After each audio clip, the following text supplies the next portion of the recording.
வணக்கங்க. வாங்க வாங்க. இன்றைக்கி நம்ம ஊர் பக்கத்து கிராமத்துலிங்க விவசாய கிணறு ஒன்று ஃபேமஸான கிணறு ஒன்று இருக்குதுங்க. அங்கே ஒரு பெரிய விபரீதம் நடந்து போச்சுங்க. என்னென்னு பார்த்தீங்கன்னா தோட்டத்தில் இருந்த அது விலவசம் இருந்த புது மோட்டருங்க, 10 HP மோட்டருங்க. அந்த மின்சார மோட்டரை எவனோ ஆட்டை போட்டு போயிட்டாங்க நைட்டாக. யார் அதை திருட, அது எப்படி நம்ம இன்ஸ்பெக்டரும் நம்ம டிடெக்டிவ் விஷ்ணு வந்து கண்டுபிடிச்சாங்க அப்படிங்கிறத அன்றைக்கி மர்ம புதிருங்க. அதுக்கு கூட நீங்களும் அதை கண்டுபிடிச்சிடலாம். என்ன நடந்ததுன்னு பார்த்தீங்கன்னா, நம்ம ஊர்லேங்க குப்பாண்டவர் தோட்டம்னு ஒன்று இருக்குதுங்க. அங்கே ஒரு பெரிய விவசாய கிணறு இருக்குதுங்க. அவர் ஏகப்பட்ட ஏக்கராலாக வச்சு விவசாயத்தில் மோட்டர் வேறு புதுசு வாங்கி தான் மாட்டியிருக்காருங்க. நேற்று ராத்திரி யாரோ அதை கண்ணு வச்சுங்க அந்த புது 10 HP மோட்டருங்குது ரைட்டுங்களா. அது கிட்டத்தட்ட 75,000 வருமானம் தெரியுதுங்க. அதை யாரோ கழட்டிட்டு போயிட்டாங்க. காலையில் வந்து பார்த்தா அந்த குப்பாண்டவர் வந்து அதிர்ச்சி ஆகிட்டார். ஐயோ இப்போ தான் வாங்கி போட்டேன், காசு பணம்லாம் போச்சு அப்படின்னு. உடனே நம்ம இன்ஸ்பெக்டர் நந்துவையும் டிடெக்டிவ் விஷ்ணுவையும் கூப்பிட்டு மோட்டரை கண்டுபிடிச்சி கொடுங்க அப்படின்ட்டாங்க. விஷ்ணு உடனே வந்துங்க டிடெக்டிவ் வந்து சுற்றி முற்றி கிணறு சுற்றி பார்க்குறாரு. அங்கே இருக்கிற எல்லா பக்கம் பார்க்குறாரு. சுற்றி முற்றியும் பார்த்துட்டு கம்பி வேலி ஓட்டிருக்குது. மோட்டார் வேறு கனமான இரும்பு பொருள் வேறு. அதை ஒருத்தன் வந்து கண்டிப்பாக கழட்டி தூக்கிட்டு போயிருக்கவே முடியாது. ஒரு குரூப்பாக சேர்ந்து தூக்கிட்டு போயிருப்பானுங்களோ அப்படின்ட்டு அப்படியே கிணத்துக்கு பக்கத்தில் போய் பார்க்குறாரு. அங்கே வந்து ஒரு பெரிய டிரான்ஸ்ஃபார்மருங்க. டிரான்ஸ்ஃபார்மர் பக்கத்தில் நம்ம லைன்மேன்லாம் யூஸ் பண்ணக்கூடிய ஒரு இரும்பு ராடுங்க. அந்த பீஸெல்லாம் போனால் போடுவாங்களே, அது ஒன்று கைவுடி கட்டைன்னு சொல்லுவாங்க. அந்த கைவுடி கட்டை டிரான்ஸ்ஃபார்மர் பக்கத்தில் கிடக்குது. உடனே இன்ஸ்பெக்டர் நந்து வந்து, ஏப்பா விஷ்ணு, இது ஏதோ வேற ஒருத்தர் வேலைத்தனமாக தெரியுது அப்படின்னு. சரி, இந்த ராத்திரி இந்த தோட்டத்து பக்கம் வந்துட்டு போனவங்களெல்லாம் கொஞ்சம் கூப்பிடணுன்ட்டு 4 பேர் வந்துட்டு போயிருக்கிறாங்க. அவங்கள கூப்பிட்றாங்க. சந்தேக நபர் 1 மாணிக்கம். அவர் வந்து டிராக்டர் டிரைவருங்க. அவரை கூப்பிட்டு கேட்குறாங்க, என்னங்கண்ணே, நான் நேற்று ராத்திரி 10 மணிக்கு உழுது முடிச்சிட்டேன். டிராக்டரில் உழவெல்லாம் ஓட்டிட்டு அப்போ கூட அந்த மின்சார மோட்டர் ஓடுற மாதிரி சவுண்டு கேட்டுதுங்களே, நான் பார்த்துட்டு தானே இருந்தேன். கிணத்து மேடு வழுக்கு, அங்கேயே போய் கையால் கழுவுன்னு நான் டிராக்டரோட நான் வீட்டுக்கே போயிட்டேனுங்கோ. நான் எனக்கு இருந்துறியா அந்த மோட்டர் பக்கம் கிணத்து பக்கம் போகவே இல்லைங்க அப்படின்ட்டு அவர் சொல்லிட்டார். 2வது சஸ்பெக்ட் தோட்டக்காரர். அவரை கூப்பிட்டு கேட்குறாங்க, ஐயா, நான் ராத்திரி ஒரு 11-11:30 மணி இருக்குங்க. அப்போ தோட்டத்தை சுற்றி பார்த்துட்டு இருந்தாங்களா, லேசாக மழை வேறு மேய்ஞ்சிட்டு இருந்ததுங்க. அப்போ வந்து என்ன பண்ணுறது, நான் பயந்துக்கிட்டு மோட்டர் ஆஃப் பண்ண, சாக்கு அடித்தா என்ன பண்ணுறதுன்னு சொல்லிட்டு அது வேறு ஆட்டோ ஆஃப் தான், தொட்டி நம்மனா ஆஃப் ஆயிரு சொல்லி போட்டு நானும் அது கண்டு காணாமல் போய் படுத்துக்கிட்டேனுங்க. அந்த மலையில் யாரும் உள்ளே வந்து திருடுறதுக்கு வாய்ப்பே கிடையாதுங்க அப்படின்னு தோட்டக்காரர் சொல்லிட்டார்.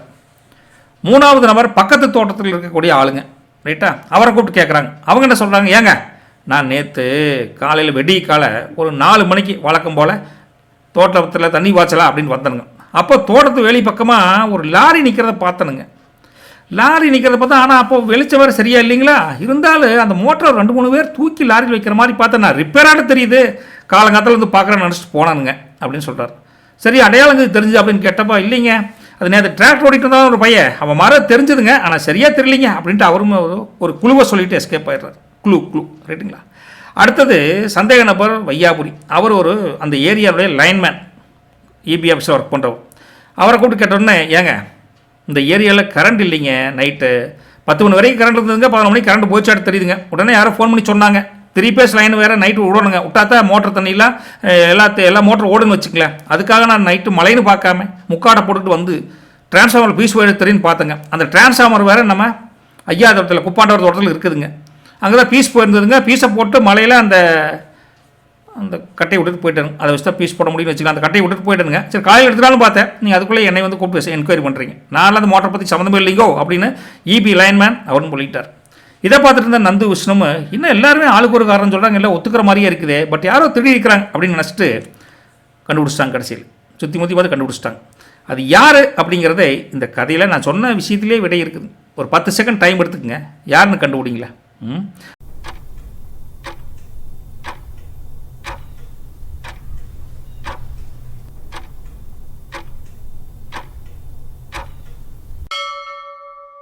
விஷ்ணும் நந்துவும் டிடெக்டிவ் மூலையை வச்சு கண்டுபிடிச்சிட்டாங்க. உடனே ஆறுமுகக்கிட்ட போய், ஏப்பா ஆறுமுகா, நீயே மோட்டரை திருடிட்டு கூட வந்து தோட்டக்காரனை வேறு சேர்த்திக்கிற, தோட்டத்து காவலாளி இருப்பார் அவனையும் சேர்த்திக்கிட்டு லாரி இல்லாத லாரியை வந்தது மாதிரி சொல்லி பொய் பேசுகிற நீ அப்படின்னு சொன்னோன்னே, ஆமாங்க, நாங்கள் தானே எடுத்தோம் அப்படின்ட்டாங்க.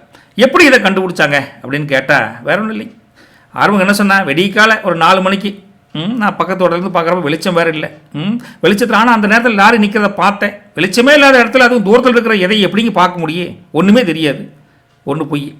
2வது, நம்ம தோட்டத்துக்கார வேற, நான் வெளியில் வர 11 மணிக்கு மோட்டர் ஓடிட்டு இருந்தது, தண்ணி ஓடிட்டு இருந்தது, நான் வந்து ஆட்டோமேட்டிக்காக ஆஃப் ஆகி நினச்சி வந்தேன் அப்படின்னாப்ல. ஆனால் லைன்மேன் என்ன சொன்னார், கரண்ட் இல்லைங்கன்னு தெரியலை, நான் ஃபீஸ் போடுறதுக்கு வந்தேனுங்க, மக்கள் யாரோ ஃபோன் பண்ணி சொன்னாங்க அப்படின்னு சொன்னாப்ல. அந்த தோட்டக்காரன் சொன்னதும் போய் இந்த பக்கத்து தோட்டத்தை ஆள் சொன்னது போய் ஐயா 2 பேரும் சேர்ந்து மோட்டரை திருடிட்டு இல்லாத லாரியை சொல்லி குப்பான்றவருக்கு வேட்டு வச்சிட்டிங்களா அப்படின்னு கையும் கலமாக பிடிச்சி மோட்டரை திருப்பி வாங்கி கொடுத்துட்டாங்க. இது போல் கொஞ்சம் ஒரு சுவாரஸ்யமான புதிர் கதைகள் உங்களுக்கு தெரியணும்னா வஜ்ரம் ஸ்டோரிஸை மறக்காமல் சப்ஸ்கிரைப் பண்ணிக்கோங்க. நாளைக்கு சந்திப்போம். தேங்க்யூ.